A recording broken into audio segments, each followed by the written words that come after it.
আসসালামু আলাইকুম। সবাই কেমন আছেন?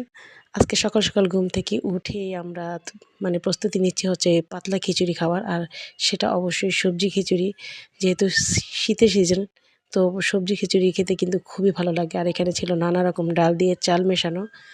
আর এই তো মৌসুমী উপর থেকে বেগুন পেড়ে নিচ্ছে, ধনেপাতা এগুলো আমাদের মানে ছাদ বাগানে ছিল। তো সবগুলো কেটে একসাথে মিশিয়ে নিলাম। আর এগুলো সবজিগুলো আরকি দেওয়া হবে খিচুড়িতে। খিচুড়িটা খেতে যাতে খুব সুস্বাদু হয় আলহামদুলিল্লাহ।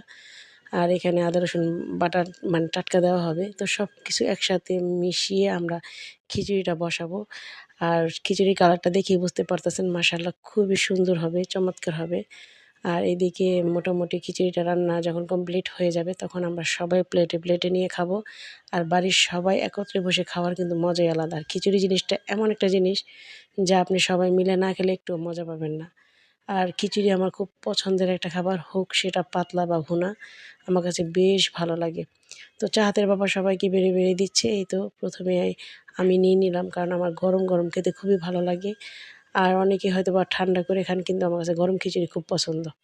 তো এইদিকে আমি একটু আ মুরগির মাংস নিয়ে নিলাম যাতে খেতে এটা খুবই সুস্বাদু হয়। আর কিছুটা অ্যাড করে দিয়েছিলাম খিচুড়িতে।